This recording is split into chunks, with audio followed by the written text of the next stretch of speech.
Good morning, KLGR viewers. KLGR Farm Director Scott Colon with you on this Thursday, February 2nd. Here's a look at your ag headlines and a market update. First, in headlines, the Minnesota Department of Agriculture is now accepting applications for its 2023 Agricultural Growth, Research, and Innovation Value-Added Grant Program.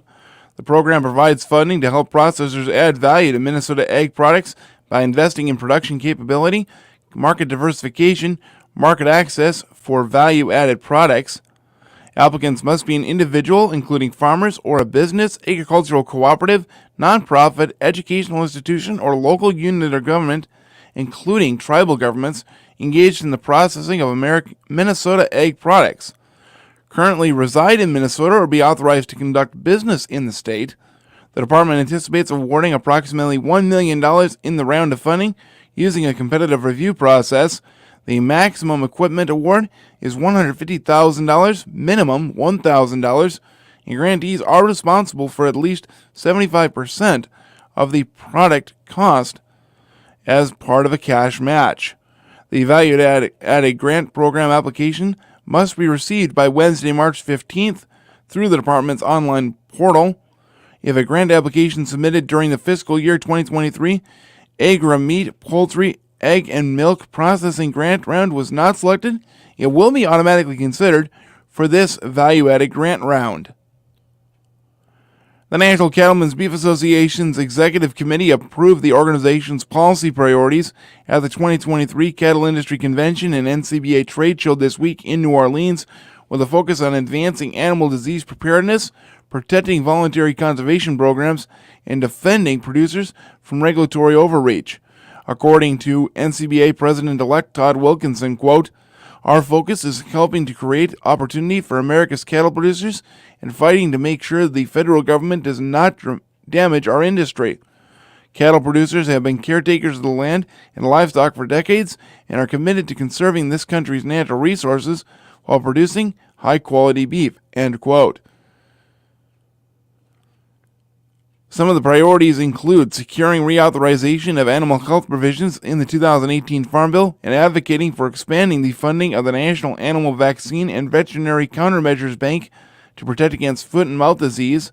Also, protecting and funding EQIP, CSP, and other voluntary conservation programs that incentivize science-based active management of natural resources, and protecting the cattle industry from regulatory attacks under the Clean Water Act and the Waters of the United States, along with the Endangered Species Act and emissions reporting, among others.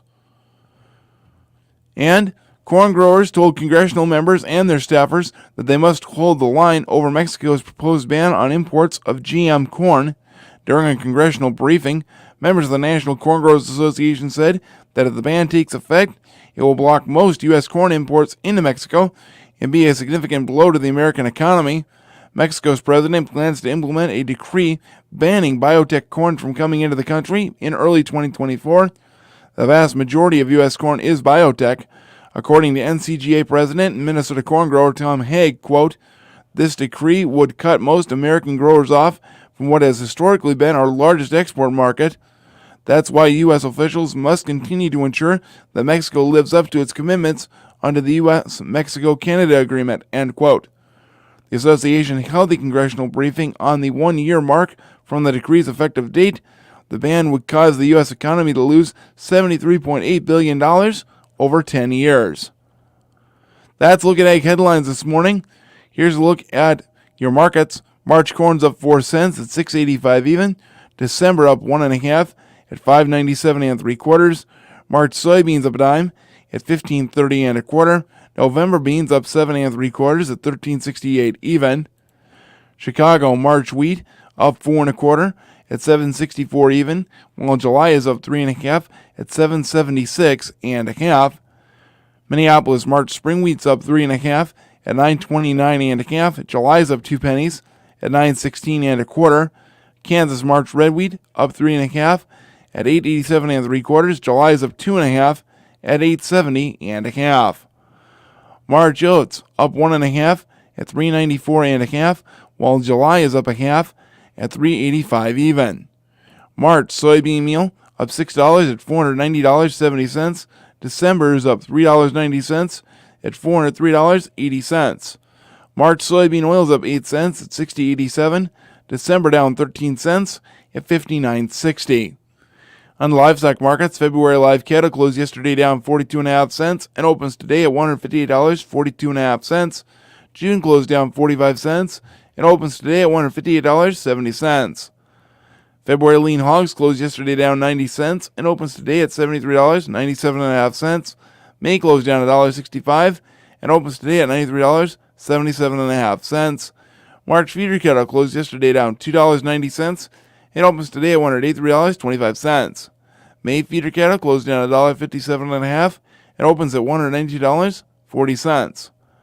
February pork cutouts closed yesterday down $1.42.5 and opens today at $81.32.5. May closed down 45 cents and opens today at $100.82.5.